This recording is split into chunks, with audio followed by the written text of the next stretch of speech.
চুঁচুড়া থানার অন্তর্গত একটি এলাকায় এক নাবালিকাকে শ্লীলতাহানির অভিযোগ ঘিরে উত্তেজনা ছড়িয়েছে। জানা গেছে, গত বৃহস্পতিবার রাতে ওই নাবালিকা পাড়ার একটি দোকানে গিয়েছিল। অভিযোগ, সেই সময় দোকানদার নাবালিকাটির সঙ্গে আপত্তিকর আচরণ করে এবং শ্লীলতাহানি করে। ঘটনার পরেই নাবালিকার পরিবার চুঁচুড়া মহিলা থানায় গিয়ে অভিযুক্ত দোকানদারের বিরুদ্ধে অভিযোগ জানায়। পুলিশ অভিযুক্তকে ডেকে পাঠায়। পরে অভিযুক্ত ব্যক্তি নাবালিকার পরিবারের কাছে ক্ষমা চাইলে বিষয়টি সাময়িকভাবে মিটমাট হয়ে যায়। তবে সমস্যার সূত্রপাত হয় মঙ্গলবার, যখন অভিযুক্ত ব্যক্তি নাবালিকার পরিবার সম্পর্কে নানা ধরনের কুৎসিত মন্তব্য করতে শুরু করে বলে অভিযোগ করেন স্থানীয়রা। এর ফলে পরিস্থিতি আবার উত্তপ্ত হয়ে ওঠে। নাবালিকার মা ও পাড়ার কয়েকজন মহিলা ক্ষুব্ধ হয়ে অভিযুক্ত ব্যক্তির বাড়িতে গিয়ে প্রতিবাদ জানান। সেখানে শুরু হয় তর্ক বিতর্ক, উত্তেজনার পরিস্থিতি। খবর পেয়ে ঘটনাস্থলে পৌঁছায় পুলিশ এবং পরিস্থিতি নিয়ন্ত্রণে আনে। অভিযুক্ত ব্যক্তিকে সেখান থেকে আটক করে থানায় নিয়ে যাওয়া হয়। শেষ পরিস্থিতি, নাবালিকার পরিবারের পক্ষ থেকে চুঁচুড়া মহিলা থানায় লিখিত অভিযোগ দায়ের করা হয়েছে। অভিযুক্তের বিরুদ্ধে আইনি ব্যবস্থা নেওয়ার দাবি জানিয়েছে নাবালিকার পরিবার।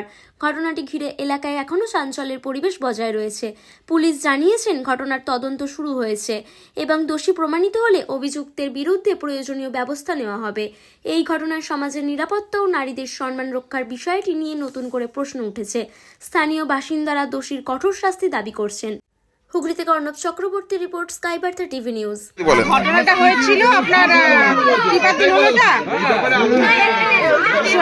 বৃহস্পতিবার দিন রাতে সন্ধ্যার সময় বাচ্চাকে কর্মা বললো যে যা দুটো ডিম নিয়ে আয়। একটু ডিম আনতে এসেছিল দোকানে, তখন ওকে ডিম দেওয়ার জন্য ভেতরে ডাকে, বলে কি ভেতরে আয় দিচ্ছি বলে, তখন মেয়েটাকে উল্টো পাল্টা ভাবে টাচ করে কিস করেছে।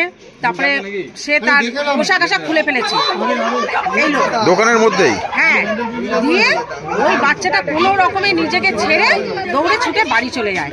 গিয়ে বাড়িতে কান্নাকাটি করছে, তখন এ আবার পেছন পেছন গেছে, এই নারায়ণ এবার পেছন পেছন তখন গেছে, গিয়ে বলছে না আমি এরকম করিনি। তারপরে যখন এর বকবকি করলাম, বলছে না না আমি করেছি, আমি এই ঘটনা করেছি, আমি প্যান্টের চেন অবধি খুলেছি, এইসব ধরনের ও কথা বলেছে।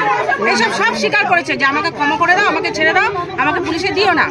তাও আমরা সব জায়গাতে এরা বাবা মা পুলিশে গেল, পুলিশ ধরেও নিয়ে গেল ওই দিন রাতে।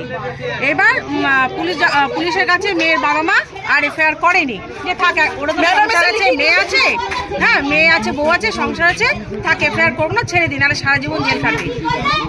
ওকে ছেড়ে দেওয়া হলো। ছেড়ে দেওয়ার পরে এবার পাড়ায় এসে বলছে আমাকে জোর জবরদস্তি করে আমাকে বলা করিয়েছে যে আমি এই ধরনের ঘটনা করেছি, আমি এই অন্যায় করিনি। কিন্তু সে এই ধরনের অন্যায় করেছে, মেয়েটির নামেই নিন্দা করছে যে ওর বাবা মার কাছে পয়সা পাই তাই জন্য আমার নামে নিন্দা করছে বলে সারা পাড়া বলে বেড়াচ্ছে। এই মানুষটার কি এই ধরনের কোনো ব্যাড রেকর্ড আছে আগে? আমরা এরকম আগেও আরো শুনেছি, যেরকম আরো অনেকে এখন প্রকাশ করছে যে হ্যাঁ আমার ক্ষেত্রে এই হয়েছে, আমার ক্ষেত্রে এই হয়েছে, প্রত্যেকেই এখন সব বেরোচ্ছে। কি নাম আপনার? আমার নাম রূপা মজুমদার। আপনি প্রতিবেশী? হ্যাঁ, আমি এখানেই থাকি। প্রথমে বলি, যখন এই ঘটনাটা ঘটেছে আমি একটু আউট অফ স্টেশন ছিলাম। আমি কাল রাতে ফেরার পরে আমি ব্যাপারটা জানলাম, জেনে যে বাচ্চাটার সাথে ঘটনাটা ঘটেছে তার মাকে জিজ্ঞাসা করাতে উনি সত্যিই খুব মর্মাহত। যেমন ওনার হাজব্যান্ডও আপনার ডেঙ্গু হয়েছে বলে কলকাতায় ভর্তি আছেন, তো খুবই ভেঙে পড়েছে ওনারা। এবং পাড়ার যারা আমার পাড়ার দিদি বোনেরা আছে, এই যে বাচ্চাটার মা, পুরো ডিটেলসটা শুনলাম। আমাদের দেশে যখন আরজিকর নিয়ে এরম দেশ তোলপাড়, এরম জঘন্য ঘটনা, কি করে এরাও আরজিকর যখন ঘটনা ঘটেছে এলাকায় মোমবাতি নিয়ে এরা মিছিল করেছে, আরজিকর প্রতিবাদ জানিয়েছে, সে কি করে এরকম, সে কি করে, তার ঘরে একটা মেয়ে আছে, কি করে সে এরকম জঘন্য ঘটনা এলাকায় ঘটাতে পারে আমার মাথায় আসছে না। জঘন্য মানে জঘন্যতম ঘটনা, শুধু এই বাচ্চাটার সাথে না, অনেক বাচ্চা এবং বাচ্চা ছেলেদের সাথেও ঘটিয়েছে, আছে এলাকায়, আপনি জিজ্ঞেস করতে পারেন। সত্যি নিন্দনীয়, আমি সত্যি ধিক্কার জানাচ্ছি। এবার প্রশাসনের কাছে জানানো হবে, প্রশাসন যেটা ব্যবস্থা নেবে সেটাই আমার ইচ্ছা। আমি চাই এর কঠোর থেকে কঠোর শাস্তি হোক। অভিযোগ কি বলবেন আপনি? কি বলবো দাদা, আমাদেরও কিচ্ছু সত্যি বলার নেই, আর বলার নেই। আমরাও খুব ক্লান্ত, এই নিয়ে ভীষণ ক্লান্ত, ভীষণ ভাবে। ঘটনাটা একটা খুব মারাত্মক ঘটনা, আপনি কি বলবেন? আপনার স্বামী এই ঘটনা ঘরে, আমাদের দরজা টরজা সব খোলা, আমার মেয়েও পড়ছে, কিভাবে কি হচ্ছে, কি করে সম্ভব জানি না, বলতে পারবো না, কিন্তু আমরা সবাই ঘরে, আমার দরজা দরজা টরজা সব খোলা, যাওয়া আসা আছে। কিভাবে কি হচ্ছে, কেন ওরা এত ভায়োলেন্ট হয়ে উঠছে জানি না। লোকে কিন্তু ওদের মতো করে ওদেরকে বলছে, কিন্তু আমরা একদম সাইলেন্ট, কোনো আওয়াজ নেই আমাদের। সব সময় তালা টালা দিয়ে আমরা ঘরের ভেতরে রয়েছি। কেন লোকে ওদেরকে এরকম ভাবে বলে বেড়াচ্ছে আমি জানি না। আমাদের হয়ে বলে বেড়াচ্ছে কেন, যে আমরা বলেছি, কিন্তু আমরা কাউকে কিচ্ছু বলছি না। টোটালি স্টপ, একদম চুপ। আমরা আমাদের হয়ে ওদেরকে বলছি আমরা বলে বেড়াচ্ছি, কিন্তু না, আমরা কাউকে কিচ্ছু ঘটনাটা কি আদৌ কি ঘটেছিল বলে আপনার মনে হয়? জানি না দাদা, আমার সামনে কিছু হয়নি, কিন্তু আমার দরজা, ঘর, জানলা সব সময় ওপেন, দরজা ওপেন, 24 ঘন্টা আমরা ঘর দোকান যাতায়াত করছি। বলতে পারবো না। যেদিনকার ঘটনা সেদিনকে আপনি বাড়িতেই ছিলেন? একদম, আমি আমার ঘরে, মেয়ে এখানে পড়ছে, ঘরে বাজি ফাটাচ্ছে, এখানে বাজি ফাটালো, সেদিন রাতেও বাজি ফাটিয়েছে। আজকে সবাই মিলে আপনাদের বাড়িতে চড়া হওয়ার কারণ জানি না, কেউ কেউ ওদেরকে বলে বেড়াচ্ছে, আমরা ওদেরকে নামে বাজে কথা বলে বেড়াচ্ছি, কিন্তু সেটা নয়। আমরা কিন্তু কারোর কাজে কিচ্ছু বলছি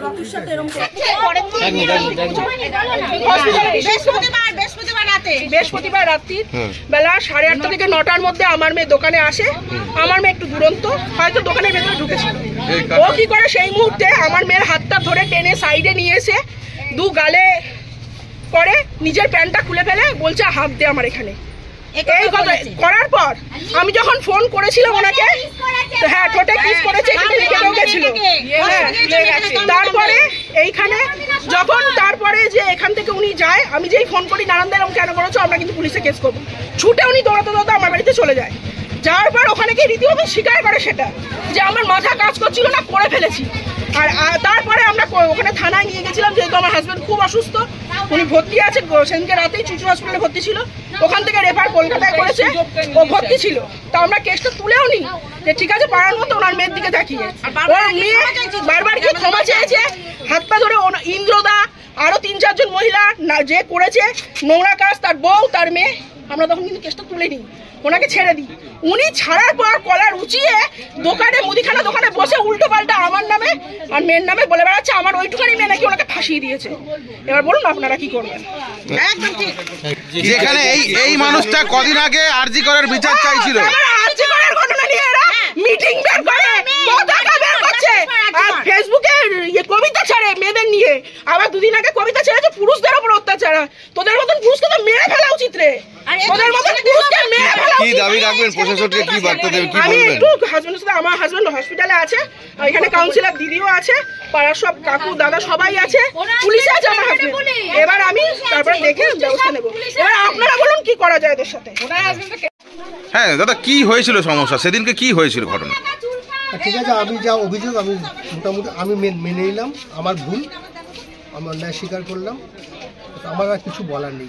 সবই ব্যাপারে এই ধরনের ঘটনা বাচ্চা মেয়েটার সঙ্গে ঘটালেন কেন, কি সেই সময় কি মনে হয়েছিল আপনার? দেখুন, আমার আর কোনো বক্তব্য নেই, আমি আর কোনো মন্তব্য করতে চাই না। প্রশাসন আপনাকে ছাড়ার পর আপনি দোকানে এসে কটূক্তি করছিলেন, স্বীকার করছেন এটা যে আপনি কটূক্তি করেছেন? আবার যদি না করেন না বলবেন, যেটা করেছেন সেটা বলুন। দেখুন, এখন না বললেও এরা আমাকে এসে মারধর করবে, হ্যাঁ বললেও মারধর করবে, আমি কোন দিকে যাবো? আপনার যেটা সেটা বলুন না। এমনি সবাই এসে জিজ্ঞেস করছে, সবাই জিজ্ঞেস কি হলো, দেখো এটা আমি, হ্যাঁ আমরা আমাদের মতন এবার যা করছে সেটা। যে অভিযোগটা উঠছে সেদিনকে রাতে আপনি যেটা করেছিলেন সেটা কি সত্য? সেদিনের রাতে যেটা ঘটেছে এবং সেটা আমি যেটা বলেছি সেটা সত্য। আপনি ওর বাড়িতে গিয়েছিলেন, পরে ক্ষমা চেয়েছেন? হ্যাঁ, আপনি ওর বাড়িতে গিয়ে ক্ষমা চেয়েছেন পরে? এবং ওর বাড়িতে আমি গিয়েছিলাম এবং ওর দাদা এসছে, ওরা সবাই মিলে এসছে। তারপরে ওখানে আমাকে বলছে থানা নিয়ে যাবো, কোথায় যাবো, ওটা করবো, সেটা করবো, নানান রকমভাবে হচ্ছে। যে আমি যখন বললাম যে না ঠিক আছে। আপনি কি ওর বাড়িতে গিয়ে ক্ষমা চেয়েছিলেন? সেদিনকে গিয়ে ক্ষমা চেয়েছিলেন যে ভুল হয়ে গেছে? ওর বাড়িতে যে ওর বাড়িতে আমি ক্ষমা তুই বলছিস না আমার সামনে বলিস নি ক্ষমা চাস নি কান্নাকাটি করছিস বলিস নি না আমি বলেছি দেখো আমি এরকম ভাবে যেটা হয়ে গেছে সেটা অত্যন্ত হ্যাঁ আমি অন্যায় স্বীকার করেছিলেন। হ্যাঁ এটুকু আমি বলেছিলাম যেটা আমার মেয়ে আছে অভিযোগ করবো না তোরা তারপরে এরকম ওদের বিরুদ্ধে বলছেন কেন লোকের কাছে? না আমি কি বলবো বলুন আমি তো লোক এমনি আসছে লোক আসছে জিজ্ঞেস করছে লোকের মতন বলে যাচ্ছে কি বলবো বলুন অন্যায় করেছেন লোক তো জিজ্ঞাসা করবে, আপনি হ্যাঁ বলছেন জিজ্ঞাসা তো। করবে। আমি বলেছি দেখুন এই ব্যাপারে আমার কোনো স্টেটমেন্ট নেই এবং সেটা যেটা ইয়ের পর্যায়ে সেটা তোমরা ওখানে যে জিজ্ঞেস করো না হয়তো যে অন্যায় হয়ে থাকে অন্যায় এবং আমি সেটা আমি কিছু বলতে পারবো না। লোক এসে বলছে আজকে আমার সঙ্গে কিছুই হয়নি আজকে সকালবেলা। আজকে কেন আপনার কাছে এলো সবাই? সকালবেলায় কালকে আমাকে রাত্রেবেলা উনি ফোন করেছিলেন। কি বললেন উনি? উনিও ফোন করে বললো তুমি কি বলছো? আমি বললাম কাকে তুই বলিস? আমি তোমাকে কিছু বলিনি, কাউকে কোনো ফোন করলো আমাকে সেনসিটিভ ইস্যুটা নিয়ে আমাকে ফাঁসানো হচ্ছে। কালকে দোকানে সন্ধ্যাবেলা রাত্রিবেলা বলুন 7:30টার সময় কে ব্যক্তি বলো সেটা আমাকে বলো। ব্যক্তিকে চিনি না কিন্তু কালকে বলেছে এই কথাটা। ওনারা অভিযোগ করছেন আপনি বলেছেন নাকি পয়সা পেতে বলে আপনাকে ফাঁসানো হয়েছে। না পয়সা না আমার এখানে বলছে এখানে কত টাকা তোমরা পাও। আমি বলছি আগে টাকা ছিল ওগুলো আস্তে আস্তে সরে অনেক দিন টাকা এখন 795 টাকা আছে এটা পাবো আজ দেবো কাল দেবো করছে ওটা দিয়ে দেবে। ও আমাকে বলেছে আমি দিয়ে দেবো এই তো এছাড়া কোনো রকম। আজ সকালে হঠাৎই কেন আপনাকে মারতে এলো এলাকার লোকজন? আমরা তো সেটা বুঝতে পারছি না। কি নাম আপনার? নারায়ণ সরকার। আপনার কি মুদিখানা দোকান আছে? এই তো